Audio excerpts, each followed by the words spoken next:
അപ്പം ഇന്ന് നടന്ന കളി എന്ന് പറഞ്ഞാൽ ശരിക്കും പറഞ്ഞ ഒരു എൻ്റർടൈൻമെൻറ്റ് തന്നെയായിരുന്നു അല്ലേ? തികച്ചും ഭയങ്കര എൻ്റർടൈൻമെൻ്റ് ആയിരുന്നു. കാരണം അതുപോലെ തന്നെ കട്ടി മത്സരമായിരുന്നു. ഏകദേശം 200 മണ്ടയ്ക്ക് രണ്ട് പേരുടെയും ടോട്ടൽ 200 മണ്ടയ്ക്ക് വന്നൊരു സ്കോറായിരുന്നു, ഒരു മാച്ചായിരുന്നു. അതുപോലെ തന്നെ ഭയങ്കര ആകാംക്ഷയായിരുന്നു അല്ലേ? കാരണം ആദ്യം മുതൽ അവസാനം വരെ ഭയങ്കര ആകാംക്ഷയോടെ ആയിരുന്നു. രണ്ട് ടീമുകളാണേലും തുടക്കം ഭയങ്കരമായിട്ട് പതറിയാണ് തുടങ്ങിയത്. എന്നാൽ പിന്നെ അവസാനം വന്നപ്പോഴത്തേനും നല്ല മികച്ച രീതിയിലുള്ള ഒരു പ്രകടനം കാഴ്ചവെച്ചു. അപ്പോൾ നമ്മുടെ കൂട്ടത്തിൽ ഒരു KKRന്റെ വലിയൊരു ആരാധകനുണ്ട്. നമുക്ക് എന്തായാലും അദ്ദേഹത്തോട് തന്നെ ചോദിക്കാം, അനൂപ്രയോട് നമുക്ക് ചോദിക്കാം എങ്ങനെ ഉണ്ടായിരുന്നു, സാറ്റിസ്ഫൈഡ് ആണോ എന്നുള്ളത്. അനൂപ്ര എങ്ങനെ ഉണ്ടായിരുന്നു നമ്മുടെ പ്രകടനം മൊത്തത്തിൽ? വളരെ സാറ്റിസ്ഫൈഡ് ആണ്. കാര്യം കളി ജയിച്ചല്ലോ,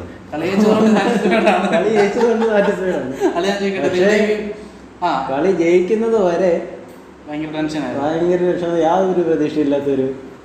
കാരണം അവസാനം കൈവിട്ട് പോകുന്ന ഒരു ടെൻഷൻ ഉണ്ടായിരുന്നു. അപ്പം നിങ്ങളുടെ ഈ പവർ പ്ലേയിൽ, അതായത് നിങ്ങളുടെ ബാറ്റിംഗ് പവർ പ്ലേയിൽ നിങ്ങൾ ബാറ്റ് ചെയ്യുന്ന സമയത്ത് ആ പവർ പ്ലേയിലെ പ്രകടനം നിങ്ങൾക്ക് എങ്ങനെ തോന്നി? പവർ പ്ലേയിലെ പ്രകടനം എന്ന് പറഞ്ഞാൽ കളി തോറ്റെന്ന് തന്നെ വിചാരിച്ചത്. കാര്യം എന്താന്ന് വെച്ചാൽ 4 വിക്കറ്റോളം പോയിട്ട് അവസാനം വന്ന് നമ്മുടെ ഒരു പ്രതീക്ഷ ഉണ്ടായിരുന്നു. അദ്ദേഹം ഡക്കിന് പോയപ്പം എന്ത് തോന്നി? ഒരു നിരാശ. ക്യാപ്റ്റനായിട്ട് വന്നിട്ട് പുള്ളി, ക്യാപ്റ്റനെ പറ്റി ക്യാപ്റ്റൻ എന്ന് പറയുമ്പോൾ ഒരു മാതൃകയാണ്ട ആളാണല്ലോ.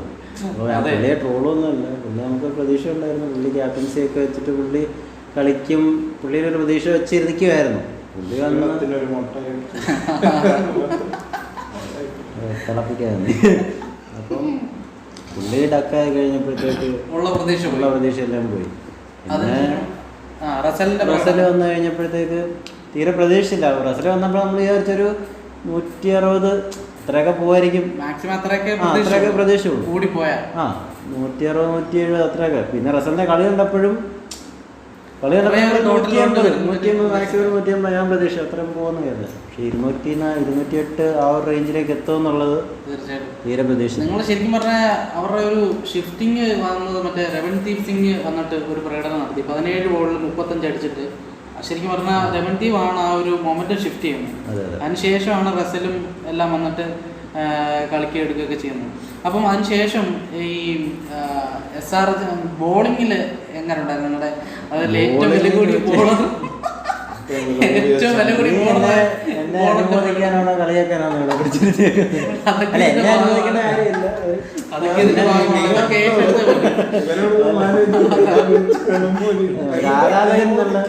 ആരാധകൻ എന്നുള്ളതിൻ്റെ ഒരു ഇതിൽ നിന്ന് പറയുകയാണെന്നുണ്ടെങ്കിൽ ബോളിങ് വളരെ മോശമായിരുന്നു.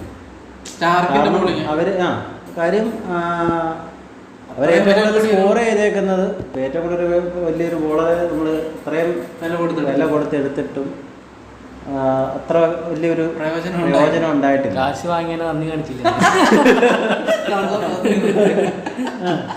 അങ്ങനെ അതിപ്പം നന്ദി കാണിച്ചില്ല എന്ന് പറയാൻ പറ്റത്തില്ല. പുള്ളി ട്രൈ ചെയ്യുന്നുണ്ട്, പക്ഷെ പുള്ളിയുടെ ട്രൈ കേൾക്കുന്നില്ല. പിന്നെ എന്താ അതുപോലെ തന്നെ ഏത് ബോളറായിരുന്നു?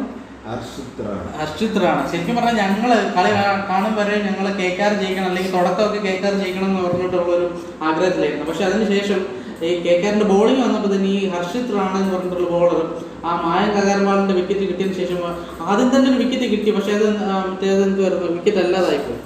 അപ്പൊ ആദ്യം തന്നെ മായങ്ക് അഗർവാളിന്റെ ഒരു LBW അത് അമ്പയർ ഔട്ട് കൊടുത്തു. അപ്പൊ അപ്പോഴത്തേനും അവന് ഭയങ്കര അഹങ്കാരമായിരുന്നു, എന്തോ വലിയൊരു സംഭവം എന്ന് വെച്ചാൽ വലിയ ഒരാളെ പോലെ ഭയങ്കര ഒരു അവന്റെ സെലിബ്രേഷൻ അത്രയും ഒരു അഹങ്കാരിയെ പോലെ തോന്നി. അല്ല, നിങ്ങൾക്കും അങ്ങനെ തോന്നിയില്ലേ? കാരണം എന്ന് വെച്ചാൽ അതിനുശേഷം മായങ്ക് അഗർവാളിന്റെ വിക്കറ്റ് കിട്ടിയപ്പോഴത്തേനും അത്രയും എന്താ പറയുന്നത് അഗ്രസീവായിട്ട് അവൻ്റെ അടുത്ത് പോയിട്ട് ഇങ്ങനെ കിസ് കൊടുക്കുന്ന ഒരു സംഭവം, അത് ഭയങ്കരമായിട്ട് എന്നെ ശരിക്കും പറഞ്ഞാൽ ദേഷ്യം പഠിപ്പിച്ചു. നിങ്ങളുടെയൊക്കെ എങ്ങനെയാ അത്? എനിക്ക് ശരിക്കും ദേഷ്യം തോന്നി. കാരണം അവനെന്താ പറയാ, ഒരു തുടക്കക്കാരനാണ്. ഒരു സൈഡ് നോക്കുകയാണെങ്കിൽ പിന്നെ നമ്മളൊരു ആദ്യത്തെ മാച്ച് കളിക്കുന്നതിൻ്റെ ആ ഒരു എന്താ പറയുക, ഒരു മര്യാദ എന്ന് പറയുന്ന ഒരു സാധനം. അതും അതുപോലെ ഒരു സീനിയർ പ്ലെയർ നമ്മുടെ ടെസ്റ്റ് ടീമിലൊക്കെ, ഇന്ത്യൻ ടീമിന്റെ ടെസ്റ്റ് ടീമിലൊക്കെ അത് കാണിക്കേണ്ട ഒരു ആവശ്യം. ടെസ്റ്റിന്റെ കാര്യം പറഞ്ഞപ്പോ ഈ 20 ബോൾ 20 റൺ എടുത്തൊരു ചങ്ങാതി ഉണ്ടായിരുന്നല്ലോ ഇതുപോലെ player of the match, player of the match എന്നൊക്കെ പറയുകയാണെങ്കിൽ ത്രിപാഠിയെ തന്നെ പറയണം. അത്രയും ഹ്യൂജ് ടാർഗറ്റ് ചേസ് ചെയ്യുമ്പോഴത്തേനും 20 ബോളെ 20 റൺ എടുത്തിട്ടാണ് ആശയം പോകുന്നത്. സമ്പത്തും അതിന്റെ കൂടെ പിടിച്ചു അല്ലേ, 15 ബോളിലോ ഉണ്ട്, 10 ബോളിൽ 15 അങ്ങനെ അത്ര എടുത്തിട്ടാണ് പോകുന്നത്. ലാസ്റ്റിൽ ഈ ഒരു ബോളിൽ 5 റൺ വന്നപ്പോഴാണ് ഇവർ ഈ കളഞ്ഞ ബോളിന്റെ ഒക്കെ വില മനസ്സിലാകുന്നത്. ആ സമയത്ത് ശരിക്കും പറഞ്ഞു കഴിഞ്ഞാൽ നമ്മൾ അത്രയും വെറുത്തു പോകും ത്രിപാഠിയെ. അത്രയും ഒരു ഹ്യൂജ് ടോട്ടല് ചേസ് ചെയ്യുമ്പോഴത്തേന് ഇങ്ങനെ ഇഴഞ്ഞ് പോകുന്ന ഒരു സിറ്റുവേഷനാണ് അവർ ബാറ്റ് ചെയ്തത്. അപ്പം നിങ്ങളുടെ ബോളറിനെ പറ്റിയാണ് പറഞ്ഞത്, സ്റ്റാർക്ക്. നിങ്ങളുടെ വില കൂടിയ സ്റ്റാർക്കിന്റെ പെർഫോമൻസും പുള്ളി 2 ഓവർ ചെയ്തത് പാളി പോയെങ്കിൽ അവസാനത്തെ ഓവർ പാളി പോയി. സ്റ്റാർച്ച് കഞ്ഞി അടിച്ചവന്റെ പല്ല് ഇങ്ങനെയാണ് ശരിക്കും പറഞ്ഞു കഴിഞ്ഞാൽ അവരുടെ എല്ലാവരുടെയും ഒരു പ്രതീക്ഷയുണ്ട്, എല്ലാവർക്കും പ്രതീക്ഷയുണ്ട്. സ്റ്റാർക്ക് എന്നുള്ളൊരു ബോളറിന്റെ ഒരു തരുന്ന ഒരു കോൺഫിഡൻസ് ഭയങ്കര അല്ലേ. അപ്പം അങ്ങനത്തെ ഒരു ബോളർ അത്രയും ഒരു അടി കിട്ടുമ്പോൾ, അതും നമ്മുടെ അത്രയും എക്സ്പീരിയൻസ് ഇല്ലാത്ത ആൾക്കാരൊക്കെയാണ് അല്ലേ.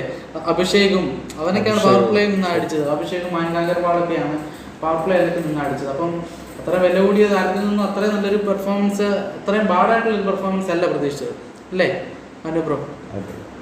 പിന്നെ ഈ SRH ആണെങ്കിലും ക്ലാസിന്റെ ഒരു പ്രകടനം അല്ലേ, ഒരു രക്ഷയില്ല. അതായത് KKRനെ അനുകൂലിച്ച് കളി കണ്ടിട്ട് പെട്ടെന്ന് SRH ജയിക്കണം എന്ന് ആഗ്രഹിച്ചു പോയത് ആ മനുഷ്യന്റെ ഒരു തീർച്ചയായിട്ടും ആ ഒരു ഒറ്റയാൾ പോരാട്ടം എന്ന് തന്നെ പറയേണ്ടി വരും അല്ലേ. അതുപോലൊരു പ്രകടനം തന്നെയാണ് ക്ലാസിന്റെ എടുത്തു പറയണല്ലേ. അവിടെ റസൽ ഉണ്ടെങ്കിൽ ഇവിടെ ക്ലാസ് സിറ്റുവേഷൻ. ശരിക്കും ഇമ്പാക്ട് പ്ലെയർ അതാണ് ഒരു പ്രധാന ഒരു പോയിന്റ് ആണ്. ആ ഇമ്പാക്ട് സുയാഷ് ശർമ്മ അല്ലേ, അങ്ങനല്ലേ സുയാഷ് ശർമ്മ ശരിക്കും പറഞ്ഞ ബോളിംഗിൽ ഇമ്പാക്ട് ഒന്നും ഉണ്ടാക്കിയില്ലെങ്കിലും അത്യാവശ്യം നല്ല രീതിയിൽ ബോൾ ചെയ്തു. അതെ 2 ഓവർ പക്ഷെ കൊടുത്തുള്ളൂ, ഇമ്പാക്ട് പ്ലെയറിന് 2 ഓവർ കൊടുത്തുള്ളൂ, അതാണ് വേറൊരു കാര്യം. അപ്പം പക്ഷെ അദ്ദേഹത്തിന്റെ ആ ഒരു ക്യാച്ച്, ആ ക്യാച്ചിനെ പറ്റിയിട്ട് എന്താണ് പറയാനുള്ളത്? പുറമോട്ട് ഓടി എടുക്കേണ്ട ഒരു ആ ബോളെ നമ്മൾ ഫോക്കസ് ചെയ്ത് ഓടണം, അതുപോലെ തന്നെ ബോളും ഫോക്കസ് ചെയ്യണം. അത് ഇമ്പോർട്ടന്റ് ആയിട്ടുള്ള ഒരു ക്യാച്ച് ആണ്. അത് എടുത്താൽ കളി ജയിക്കും. മെയിൻ ആയിട്ട് പറയാന്ന് പറഞ്ഞാല് അതിനു മുമ്പ് വന്ന കുറെ ക്യാച്ച് മിസ് ചെയ്തു. കുറെ മിസ് ബിൽഡിംഗ് ഉണ്ട്. കുറെ പേര് ചക്രവർത്തി ഒരു ക്യാച്ച് കൊണ്ട് കളയുന്നു, കൈ വന്ന ക്യാച്ച് ചക്രവർത്തി കളയുന്നത്. നമ്മുടെ അത്രയും സമയം എടുത്ത് നമുക്ക് ചെയ്യാം, അത്രയും ഫ്രണ്ടിൽ വന്നൊരു ക്യാച്ച്. അപ്പം ആ ഒരു ഇമ്പാക്ട് പ്ലെയറിന്റെ ആ ഒരു ക്യാച്ച് കൊണ്ട് മാത്രമാണ് ശരിക്കും പറഞ്ഞു കഴിഞ്ഞാൽ അവസാന ഓവറിൽ ആ ക്ലാസിന്റെ വിക്കറ്റ് പോയതോടെയാണ് ശരിക്കും പറഞ്ഞ KKR ജയിച്ചത്. അതുവരെ KKR തോൽവി തന്നെ മണത്ത ഒരു കളി തന്നെയാണ്. അതുവരെ എന്ന് പറയാൻ പറ്റത്തില്ല, കാരണം പകുതിക്ക് വെച്ച് കളി പോയ കളി തിരിച്ചു കൊണ്ടുവന്നാണ് KKR അല്ല SRH ഒരിക്കലും ജയിക്കില്ല എന്ന് പ്രതീക്ഷിച്ച കളിയുടെ അവസാനം അവിടെ വരെ എത്തിച്ചത്. തീർച്ചയായിട്ടും അത് ക്ലാസിന്റെ ഒരു വലിയ പങ്കുണ്ട്. പിന്നെ അവസാനം 204 വരെ എത്തുന്നൊന്നും പ്രതീക്ഷയില്ല. തീർച്ചയായിട്ടും അതുപോലെ തന്നെ ഈ ഷഹബാസിന്റെ പ്രകടനം ഒരു രക്ഷയില്ലായിരുന്നല്ലേ. അവൻ അന്ന് കുറച്ച് ബോളെ ഫേസ് ചെയ്തിട്ടുള്ളൂ, ഫേസ് ചെയ്ത ബോളുകളൊക്കെയും ബൗണ്ടറികൾ നേടിയിട്ടുണ്ട് ഷഹബാസ്. അപ്പം ആ ഒരു ഇതും കൊണ്ടാണ് അത്രയും എന്താ പറയുക അത്ര അടുത്തെങ്കിലും എത്താൻ അവരെയൊക്കെ നേരത്തെ ഇറക്കി വിടണം. അത് ക്യാപ്റ്റൻസി മാനേജ്മെന്റ് ഒക്കെ എന്താണ് അങ്ങനെ ത്രിപാഠി സമതൊക്കെ വന്ന് നമ്മള് വിചാരിക്കും. അല്ല എന്നാലും അങ്ങനല്ലല്ലോ. അല്ല നമ്മള് ബാറ്റും കൊടുത്ത് വിടുന്നതല്ലേ, അതിന്റെ ഒരു മര്യാദ. എത്ര വർഷങ്ങളായിട്ട് കളിക്കുന്നത് IPL എത്ര വർഷങ്ങളായിട്ട് SRH തന്നെ സ്ഥിരം കളിച്ചോണ്ടിരിക്കുന്നവനാ സമത്. ത്രിപാഠി KKR കളിച്ചോണ്ടിരുന്ന ഇനി ആ കൂറ് ഇപ്പോഴും പുലർത്തുന്നതാണോ എന്ന് അറിയത്തില്ല. അല്ല അതും പറയാമല്ലോ, ആണെന്ന് പറയാൻ പറ്റത്തില്ല. അപ്പൊ അത്രയും വലിയൊരു ഹ്യൂജ് ടാർഗറ്റ് ചേസ് ചെയ്യുമ്പോൾ ഇങ്ങനെ കളിക്കുന്ന ഒരു നല്ലൊരു ഇതല്ല. എപ്പോഴും എന്താ പറയുക അറ്റാക്കിംഗ് ആയിട്ടുള്ള ഒരു മെന്റാലിറ്റി ഉണ്ടെങ്കിൽ മാത്രമല്ലേ അത്ര ഒരു ടാർഗറ്റ് നമുക്ക് ചേസ് ചെയ്ത് എടുക്കാൻ പറ്റത്തുള്ളൂ. ഇപ്പോൾ പകലത്തെ കളി ഇന്ന് 2 കളിയാണ്. 3:30 കളി ഡൽഹി ക്യാപിറ്റൽസ് തോറ്റു. അതിനെ പറ്റിയിട്ട് എന്താണ് പറയാനുള്ളത്? നന്നായി ഒരു പറയത്തക്ക രീതിയിൽ ഒരു നല്ല ബോളർ ഇല്ല, അതും കൊണ്ട് അവിടെ വന്നു കഴിഞ്ഞാൽ എന്തായാലും പക്ഷെ രണ്ട് ടീം പഞ്ചാബ് എങ്ങനെ ഉണ്ടായിരുന്നു? പഞ്ചാബിന്റെ പ്രകടനം സാംകറൻ ബാറ്റിംഗ് സൈഡൊക്കെ ഏകദേശം ഓക്കെ തന്നെയാണ് അല്ലേ? ബോളിംഗ് സൈഡാണ് ഇച്ചിരി വീക്കായിട്ടുള്ളത്. അപ്പോൾ എന്തായാലും രണ്ട് കളിയും അത്യാവശ്യം നല്ല കളി തന്നെയായിരുന്നു, നല്ല എന്റർടൈൻമെന്റ് തന്നെയായിരുന്നു. അപ്പോൾ നാളത്തെ വളരെ ഇമ്പോർട്ടൻ്റ് ആയിട്ടുള്ള മത്സരങ്ങൾ വരുന്നുണ്ട്. നമ്മുടെ രാജസ്ഥാന്റെ ഫാൻ ഇവിടെ ഉണ്ട്. അപ്പം കളി ജയിക്കുന്ന വല്ല ഉറപ്പുണ്ടോ നിങ്ങൾക്ക്?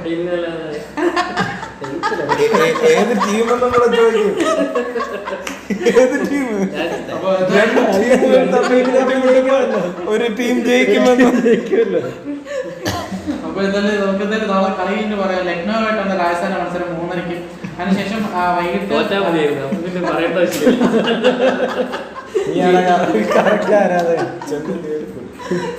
അപ്പോൾ രാത്രിയിൽ മുംബൈ ഇന്ത്യൻസും അതുപോലെ ഗുജറാത്തും തമ്മിലുള്ള മത്സരമുണ്ട്. അപ്പോൾ അതിനുശേഷം നമ്മൾ ഈ ഇതുപോലുള്ള റിവ്യൂ ആയിട്ട് നമ്മൾ വരുന്നതായിരിക്കും. അപ്പോൾ നിങ്ങൾ ആദ്യമായിട്ടാണ് ഞങ്ങളെ കാണുന്നെങ്കിൽ ചാനൽ സബ്സ്ക്രൈബ് ചെയ്ത് ഞങ്ങളെ സപ്പോർട്ട് ചെയ്യുക. കാണുന്നവരാണെങ്കിൽ കട്ട് ചെയ്ത് വേറെ ചാനൽ സബ്സ്ക്രൈബ് ചെയ്യുക.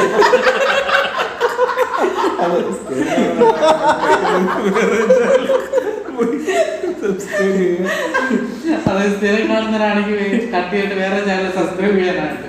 അപ്പൊ എന്തായാലും ഞങ്ങളെ കാണാനായിട്ട് നിങ്ങൾക്ക് വീണ്ടും ആഗ്രഹം ഉണ്ടെങ്കിൽ തീർച്ചയായിട്ടും ഞങ്ങളെ ഒന്ന് സപ്പോർട്ട് ചെയ്യുക, സബ്സ്ക്രൈബ് ചെയ്യുക. അപ്പൊ നമുക്ക് നാളത്തെ മാച്ചിന്റെ ശേഷമുള്ള റിവ്യൂ ആയിട്ട് നമുക്ക് വീണ്ടും കാണാം.